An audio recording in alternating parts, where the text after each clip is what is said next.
आपके साथ लक्ष्मी मौर्य। भारत और ऑस्ट्रेलिया के बीच एक ऐतिहासिक कदम उठाया गया है। भारत के रक्षा मंत्री राजनाथ सिंह ने 9 अक्टूबर 2025 को अपनी 2 दिवसीय यात्रा सफलतापूर्वक संपन्न की।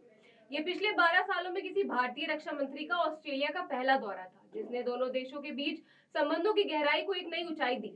इस यात्रा का मुख्य उद्देश्य ऑस्ट्रेलिया के उप प्रधानमंत्री और रक्षा मंत्री रिचर्ड मार्लेस के साथ पहली India Australia defence minister dialogue की सह अध्यक्षता करना था। इस दौरान दोनों नेताओं ने 3 महत्वपूर्ण रक्षा समझौतों पर हस्ताक्षर किए। इन समझौतों में सूचना साझा करने का करार, पनडुब्बी खोज और बचाव सहयोग और दोनों सेनाओं के बीच ज्वाइंट स्टाफ टॉक्स यानी साझा बातचीत की प्रक्रिया शामिल है। इन समझौतों का लक्ष्य हिंद प्रशांत क्षेत्र में चीन की बढ़ती मौजूदगी के बीच ऑपरेशन लेवल पर भरोसा, तालमेल और रणनीति गहराई बढ़ाना है। रिचर्ड मार्लेस ने इसे अत्यधिक महत्वपूर्ण कदम बताया, जो दिखाता है कि दोनों देशों का गहन विश्वास अब एक गहरे परिचालन स्तर से जुड़ाव में बदल रहा है। राजनाथ सिंह ने ऑस्ट्रेलिया के प्रधानमंत्री एंथनी अल्बनीज और विदेश मंत्री पेनी वोंग के साथ भी महत्वपूर्ण बातचीत की, जिनमें व्यापार, प्रौद्योगिकी और हिंद महासागर के संबंधों पर जोर दिया गया। राजनाथ सिंह और रिचर्ड मार्लेस के बीच हुई विस्तृत बातचीत में भारत ऑस्ट्रेलिया रक्षा सहयोग की तेजी से हुई वृद्धि की सराहना की गई। राजनाथ सिंह ने इस दौरान भारत के रक्षा उद्योग की तेजी से बढ़ती ताकत को रेखांकित किया और कहा कि भारत अब उच्च गुणवत्ता वाली रक्षा तकनीक का एक विश्वसनीय स्रोत बनता जा रहा है। उन्होंने रक्षा उद्योग और साइबर डिफेंस के क्षेत्र में गहरी साझेदारी की अपार संभावनाओं पर चर्चा की। ऑस्ट्रेलिया ने क्रॉस बॉर्डर टेररिज्म यानी सीमा पार आतंकवाद के मुद्दे पर भारत को स्थिर समर्थन देने का अपना संकल्प दोहराया।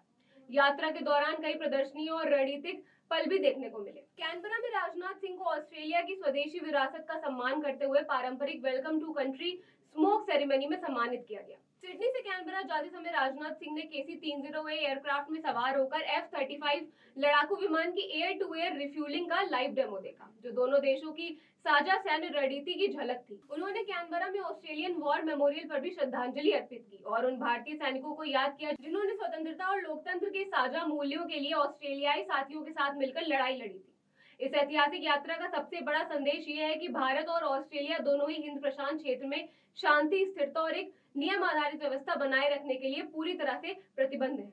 ये साझेदारी विश्वास, साझा हितों और एक सुरक्षित एवं समृद्ध हिंद प्रशांत की सामूहिक इच्छा पर आधारित है।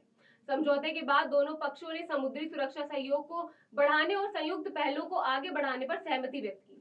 प्रधानमंत्री एंथनी अल्बानीज भी बाद में इस बैठक में शामिल हुए और उन्होंने भारत के साथ अपने गहरे जुड़ाव को याद किया। इस यात्रा ने साफ कर दिया कि भारत और ऑस्ट्रेलिया सिर्फ रणनीतिक सहयोगी नहीं बल्कि डिफेंस इंडस्ट्री लेवल पर भी एक दूसरे का मजबूत समर्थन करेंगे।